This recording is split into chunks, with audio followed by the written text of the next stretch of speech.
Machu Picchu, Peru. कूस्को के उत्तर पश्चिम में करीब 80 किलोमीटर दूर एंडीज माउंटेन्स की ऊंचाइयों पर ये प्राचीन इनका खंडहर हैं।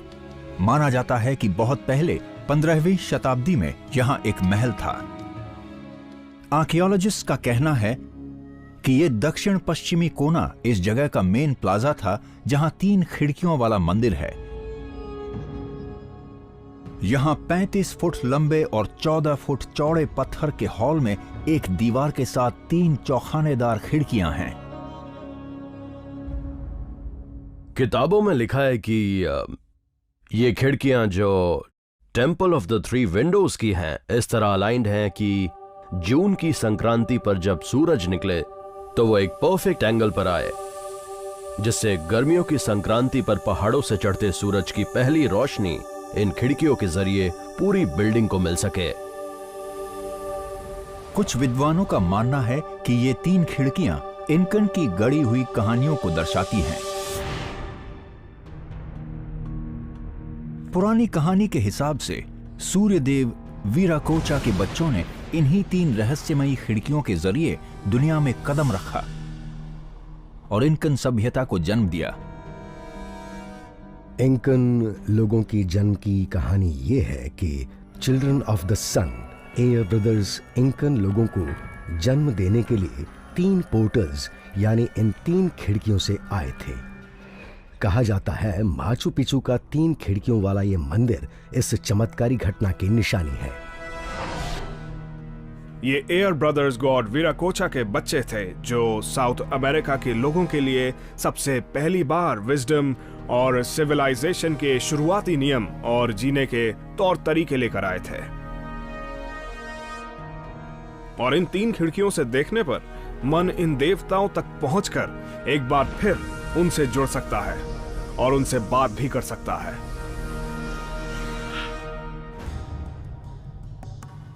कुछ प्राचीन एस्ट्रोनॉट थियोरिस्ट्स का मानना है कि इनकन के जन्म की कहानी किसी पौराणिक कहानी से ज्यादा पुरानी भी हो सकती है।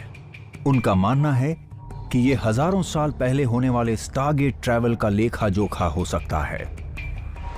इस कहानी को पढ़ते ही ऐसा लगता है जैसे वो किसी स्टारगेट की बात कर रहे हैं और ये चिल्ड्रन ऑफ द सन सूरज से आने वाले इन एडवांस्ड लोगों के पास कोई स्टारगेट टेक्नोलॉजी थी जिससे वो इन गेटवेज को खोल सकते थे। और ऐसा भी हो सकता है कि इनका स्टोरी उस स्टारगेट टेक्नोलॉजी की याद दिलाती है जिसे वो उस वक्त इस्तेमाल करते थे। ऐसा हो सकता है कि आयर ब्रदर्स सचमुच आए और वो ईगन से मिले और उन्हें बेसिक चीजें दी, जैसे कि उनका साइंस, उनकी टेक्नोलॉजी और उनकी बोली, सिविलाइजेशन के सारे पहलू। और वहां पहुंचने के लिए उन्होंने माउंटेन की एक स्टारगेट पोर्टल टेक्नोलॉजी का इस्तेमाल किया होगा। क्या वाकई इनका एम्पायर पृथ्वी के बाहर के लोगों ने बनाया था जो पृथ्वी पर बताए गए स्टारगेट के जरिए आते थे? और क्या यही वजह है कि प्लूटोनियन जैसी प्राचीन जगहों पर इतनी ज्यादा पहरेदारी थी? शायद इसका जवाब पहले ही मिल चुका है। प्राचीन दुनिया में नहीं, बल्कि आज के विज्ञान में। प्रिंसटन, न्यू जर्सी, जुलाई 1935 में जब फिजिसिस्ट्स एल्बर्ट आइंस्टाइन और नेथन रोसन ने इंस्टीट्यूट फॉर एडवांस स्टडी में मिलकर एक नया आइडिया पब्लिश किया, तो वो इस नतीजे पर पहुंचे कि थ्योरी ऑफ रिलेटिविटी यानी सापेक्षता के सिद्धांत से असल में स्पेस टाइम कंटिन्यूअम में शॉर्टकट्स लिए जा सकते हैं। आइंस्टाइन रोजन ब्रिज कहलाए जाने वाले इन रास्तों को आमतौर पर वर्म होल्स कहा जाता है।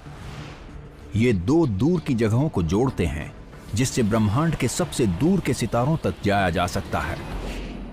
आप स्पेस के एक ऐसे स्ट्रक्चर की बात कर रहे हैं जिसमें स्पेस की बहुत स्ट्रॉन्ग बेंडिंग होती है और स्पेस के 2 अलग हिस्से आपस में जुड़ते हैं। जैसे अगर कागज के एक टुकड़े को बीच से पूरा मोड़ दिया जाए और उसे पंच करके एक सिरे को दूसरे सिरे से जोड़ दें तो वो आपका बेसिक वर्म होल कहलाएगा। अगर हम अपने प्लैनेट से सबसे नजदीकी स्टार सिस्टम की दूरी को देखें तो वो 4.2 लाइट ईयर्स दूर है, जिसका मतलब है कि आपको वहां तक पहुंचने के लिए 4.2 ईयर्स तक लाइट की स्पीड से चलना पड़ेगा, जो करीब 3 लाख किलोमीटर पर सेकंड होती है।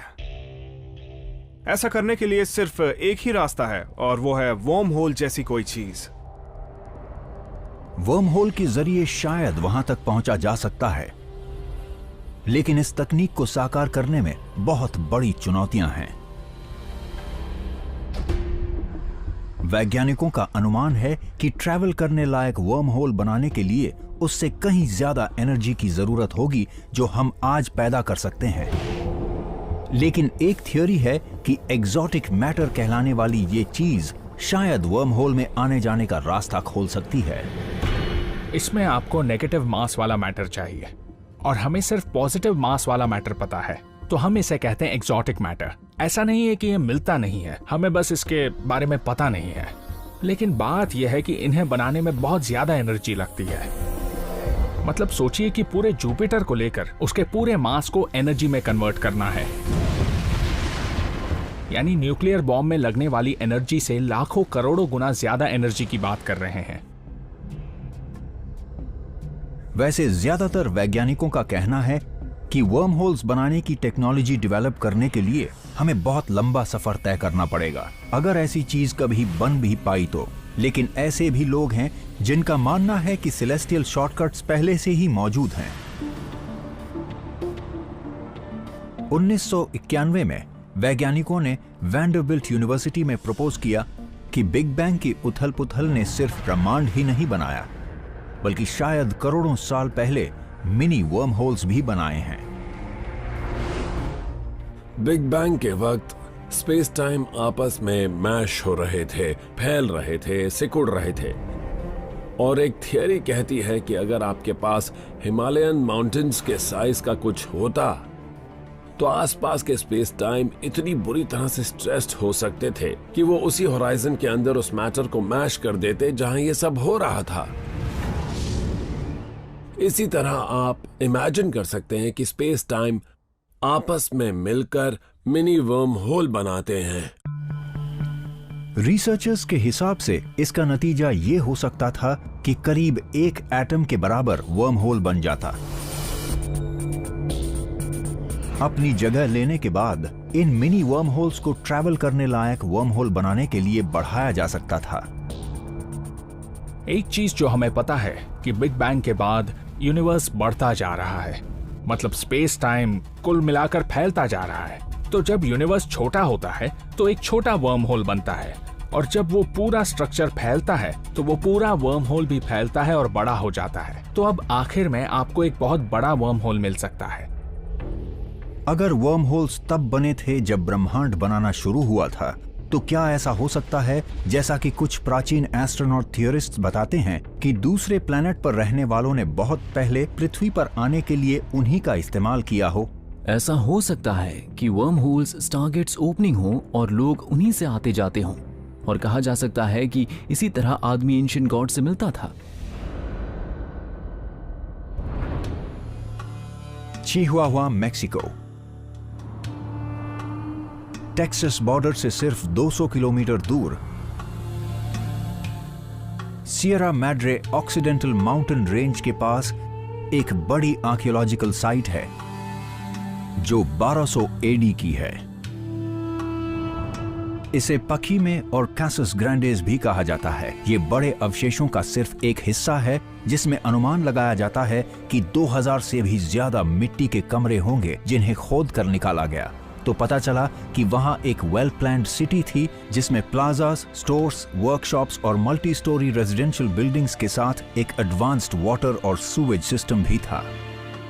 पखीमे या कैसस ग्रैंडेस से किसी भी डायरेक्शन में सैकड़ों किलोमीटर तक इससे बड़ी कोई और साइट नहीं है, और यहाँ अलग अलग कल्चर्स का एक इंटरेस्टिंग तालमेल है। कुछ पहलुओं में ये एक बहुत ही मेसोअमेरिकन या एज़टेक सिटी है, और वहीं दूसरे मामलों में ये एक बहुत पुएब्लो या साउथ वेस्ट कल्चर सिटी है। ये माना जाता है कि अपने शिखर पर पकीमे की आबादी 10,000 से ज्यादा थी, लेकिन फलती फूलती प्री कोलंबियन सभ्यता घट गई और 16वीं शताब्दी तक बड़े रहस्यमयी तरीके से गायब हो गई। किसी को नहीं पता कि पकीमे के रहने वाले कौन थे। लेकिन ये माना जाता है कि इस इलाके में रहने वाले उनके वंशज हो सकते हैं जिन्हें टाराहुमारा कहा जाता है। टाराहुमारा अब सियरा मैड्रे की घाटियों में ऊंचाइयों पर रहते हैं और प्राचीन शहर पकीमे के बारे में जो कुछ पता चलता है वो उन कहानियों से ही पता चलता है जो उन्हें अपने पूर्वजों से मिली हैं। उनकी कहानियों के हिसाब से पकीमे एक पवित्र जगह है जहां सदियों तक तारों की दुनिया के लोग दिखाई देते रहे हैं। टाराहुमारा बताते हैं कि एक लंबी सी सफेद रोशनी के रूप में ये रहस्यमयी लोग खंडहरों के दरवाजों से निकलते थे। टाराहुमारा का मानना है कि स्टार पीपल आज भी चिवावा के रेगिस्तान में मौजूद हैं। उनका मानना है कि ये लंबे गोरे लोग शायद उन स्टार पीपल की निशानी है जो उन्हें सबसे पहले इस दुनिया में लेकर आए थे। उनका मानना है कि वहाँ एक पोर्टल है और ये स्टार पीपल दुनिया और दुनिया के बाहर भी आने जाने के लिए उसका इस्तेमाल करते हैं।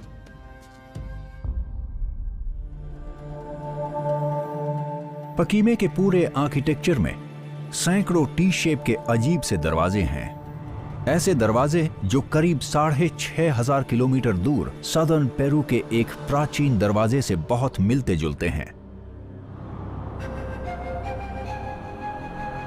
यहां एंडीज माउंटेन्स की बहुत ऊंचाई पर यह टी शेप का एक दरवाजा है जो ज्यादा गहरा नहीं है। इसे डोरवे ऑफ अमारुमुरु कहा जाता है। कई कहानियों में इसे एक एक्टिव पोर्टल बताया गया है जो लोगों को इस दुनिया के अंदर और बाहर दोनों तरफ भेजता है।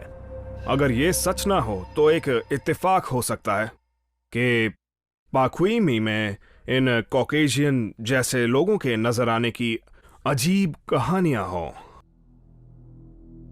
और बिल्कुल उसी तरह की कहानियां पेरू में इस गेट ऑफ गॉड्स के साथ जुड़ी हों।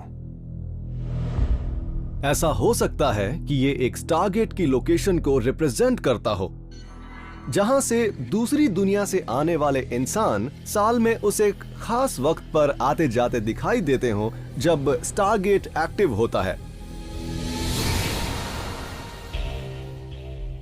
पकीमे और अमारुमुरु के एक जैसे दरवाजे और दूसरी दुनिया के लोगों की कहानियों को देखते हुए क्या ऐसा हो सकता है कि दूसरी दुनिया के लोग कभी स्टारगेट्स के जरिए इन प्राचीन जगहों पर आए हों? कुछ प्राचीन एस्ट्रोनॉट थ्योरिस्ट्स का कहना है कि पकीमे और अमारुमुरु जैसी जगहों पर बहुत पहले ही स्टारगेट्स नहीं थे, बल्कि आज भी पृथ्वी पर ऐसे स्टारगेट्स हो सकते हैं जो काम कर रहे हों।